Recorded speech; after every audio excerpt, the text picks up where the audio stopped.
It's like Kirstenbosch in a glass cabinet, a land-based version of an aquarium, hence the name Terrarium.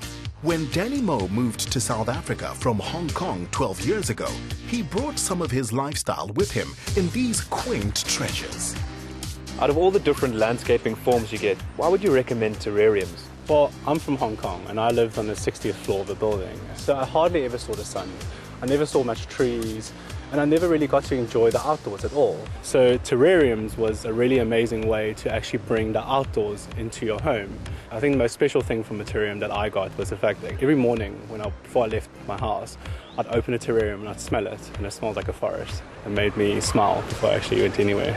Built with recycled glass and lead-free solder, Denny Mo and Jean Marais have these made in Khayelitsha, and they're spreading the smiles. This looks incredibly fascinating. Just what are you doing here? The idea behind a terrarium is that you have a sort of miniature world in glass, and you form a microclimate. You know, you can sort of regulate the humidity and the temperature. You can do anything ranging from using moss and orchids through to just playing it safe with succulents in a more of a desert scene. Jean, I can see you're incredibly passionate about your work. Where did this originally start? I've always been fascinated with the mathematics in nature, and having geometric shapes containing nature, for me it was just a match made in heaven. Hey, Aidan, I heard you got quite a green finger.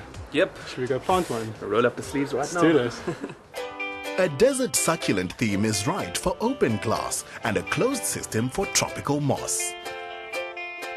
Guide me through the process. Where do we get started? Well, first and foremost, you need glass. Any glass container would do. It's even better if you can shut it. And thereafter, you now need to layer and set down your earth. And earth is composed of pebbles, activated charcoal, soil. Okay, well, let's get some pebbles. Before you actually lay down every layer, it's wise to actually water them as you go along. So each layer has a certain amount of moisture. The pebble houses the space where water actually sits in, because water through gravity naturally sinks down. And water tends to erode things except for pebbles. So the water do not end up ruining the soil, making it smell like a swamp. And the second layer, what we need to put down is the charcoal. And what this charcoal actually does is that it actually acts as a type of filter. So as water sinks down, most of the pollens and the mold and any other kind of dirt actually gets trapped in the charcoal itself. So it cleans the water as it goes down, and when it rises through condensation, it cleans it again, so the water always stays fresh. Before you put the soil down, I think it's quite important to position where your orchid's going to be. So let's get our orchids, and let's place it obviously where the leaves aren't touching the glass, and just sit it down wherever you want it to be. We should put a layer of pebble around them so that the soil never actually touches the orchid. That spoon comes into good use. Yes. And the next thing you need to do before you put down any soil is to clean off whatever pebbles has landed on the orchid itself. So that brush comes into great use at this point. You're gentle with it, you're not hurting the plant. Remember, orchids are as temperamental as they are beautiful. So keep the leaves from touching the glass and add a layer of pebbles around the orchid to leave its roots open to breathe. These roots draw their nutrients directly from the air, so gently clean any pebbles. When in doubt, your rule of thumb should be that famous MC Hammer song, "Can't touch this." A tropical terrarium needs window light, but never direct sunlight, or you'll cook your plants. Where do you find moss like this? Any kind of forest that's got a lot of trees and it's very shady and it's very moist, you should be able to find moss. And they usually come in these big, huge, like carpety looking grass. Obviously harvest responsibly.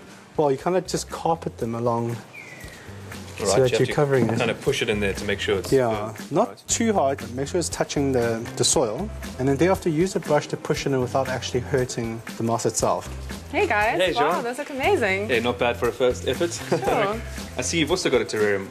Yeah, well, I've used succulent plants instead of orchids and moss. The rest of the process is pretty much exactly the same. The difference with this one is that you'd probably use a slightly more sandy soil for cactuses, and then just adding a little bit of interest, like some rocks or anything you find in your garden that might, you know, give it a bit of personality.